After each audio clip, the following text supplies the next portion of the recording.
Assalamualaikum warahmatullahi wabarakatuh. Sahabat, kita bertemu lagi. Ini sore sahabat silau. Insya Allah pada kesempatan ini sahabat kita akan bahas tentang ada pertanyaan sahabat. Pertanyaannya apa sih yang ditanyakan bagi orang yang pemeriksaan atau screening ketika mau menikah di kantor urusan agama atau di balai nikah. Nah, jadi sahabat, ada dua yang dilakukan bagi orang yang mau menikah itu sahabat, yaitu pertama adalah pemeriksaan, namanya screening, lalu biasanya lanjut dengan penasihatan. Nah, itu setelah orang daftar baru dilakukan screening dan penasihatan sahabat. Lalu apa yang ditanyakan? Yang utama itu ditanyakan adalah pertama itu kaitan dengan pertanyaan wajib.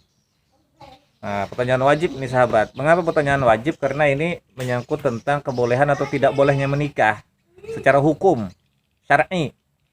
Nah, pertanyaan wajib itu biasanya pertama adalah agama. Misalkan ada beberapa calon mempelai dikumpulkan, biasanya itu ditanyain satu-satu. Agama Islam, Islam aman. Mengapa agama ditanyakan? Karena itu penting. Nah, jadi satu agama. Terus yang kedua, apakah ada hubungan keluarga terdekat? Nah, hubungan nasab atau hubungan keturunan terdekat. Nah, biasanya ditanyain, ada hubungan keluarga nggak antar kamu berdua gitu. Kalau dia bilang tidak ada, aman. Kalau dia bilang ada, nah kita harus lacak apakah hubungannya terdekat. Nah, yang boleh menikah itu antara hubungan keluarga terdekat adalah sepupu. Nah, kalau di bawahnya itu maka tak boleh, saudara kandung, keponakan, kakek, cucu, bibi gak boleh. Nah, jadi yang terdekat sepupu boleh. Nah, kemudian yang ketiga pertanyaannya, apakah ada hubungan sesusuan? Nah, waktu kecil kita tanyakan juga, tapi rata-rata mereka jawab tidak ada. Tapi kita kasih pesan, nanti tanyain ibumu ya, siapa tahu kamu pernah bertetangga dan pernah saling menyusui anak, atau kamu nyusu ke ibunya atau ibunya nyusuin ke kamu gitu. Jadi tak boleh saudara sesusuan. Nah, itu dilacak juga, karena haram menikahkan dengan saudara satu susu. Nah, ini kita bahas secara khusus nanti tentang saudara satu susu sahabat. Kemudian yang keempat adalah jenis kelamin sahabat. Nah, karena mengapa ditanyain? Karena penting. Maka ditanyain jenis kelaminnya apa? Laki-laki pak. Jenis kelamin kamu perempuan, aman. Itu kita cukup dengan pernyataan mereka itu. Karena mengapa ditanyain itu? Akhir-akhir ini ada terjadi penyimpangan seksual. Jadi orang ada yang menikah dengan laki-laki sama laki-laki dan perempuan sama-sama perempuan. Jadi kita harus berhati-hati. Yang pasti kita tanyakan dulu. Nah, kalau sudah dia menyatakan begitu berarti aman bagi kita. Artinya secara hukum Islam kita tidak dianggap lalai. Nah, karena kan saudara, sahabat, kan sering di TV-TV itu kan menikah sesama jenis ya. Yang itu padahal sudah diperiksa mungkin. Tapi bisa aja mengelabui karena kalau secara administratif kan bisa dibikin-bikin begitu. Karena kita belum ada undang-undang yang boleh meraba alat kelamin seseorang.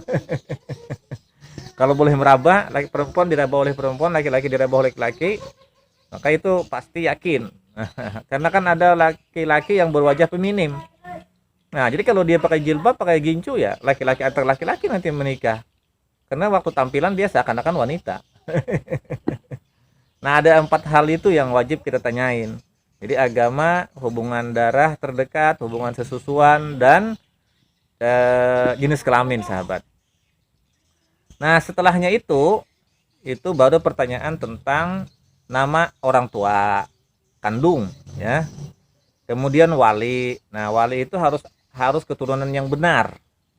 Tak boleh wali yang tidak berdasarkan keturunan yang benar. Yang dimaksud keturunan benar adalah keturunan sah dalam pernikahan, baik itu ayahnya maupun saudara kandungnya maupun pamannya dan wali-wali yang lain sahabat. Nah, dilacak juga apakah memang ada punya wali atau tidak dia. Kalau tidak ada maka beralihnya ke wali hakim. Atau kalau ada halangan khusus maka dia beralih ke wali hakim sahabat. Atau boleh juga dengan wali lewat surat. Nah, nanti dikategorikan itu sesuai dengan hasil pemeriksaan. Kemudian status pernikahan, apakah pernah nikah atau tidak. Nah, jejak perawan atau duda janda. Nah, ya diperiksa juga di situ supaya tidak ada kelalaian yang terjadi, sahabat. Nah, lalu setelah itu pemeriksaan tadi ada beberapa item tadi, ada sekitar 7 atau 8 item tadi pemeriksaannya. Nah, tinggal nanti penasehatan. Nah, penasehatan itu sudah umum, sahabat, diantaranya tentang bagaimana cara berbakti dengan orang tua, mertua, termasuk juga cara mandi bersih, termasuk juga bagaimana manajemen masalah atau manajemen atau pengaturan konflik keluarga dan lain-lain. Banyak itu. Nah, itu sahabat, eh, selintas tentang apa yang ditanyakan. Jadi kalau ditanyakan seperti itu, sederhana saja. Jadi semakin kita jujur atau baik menjawabnya, makin semakin cepat.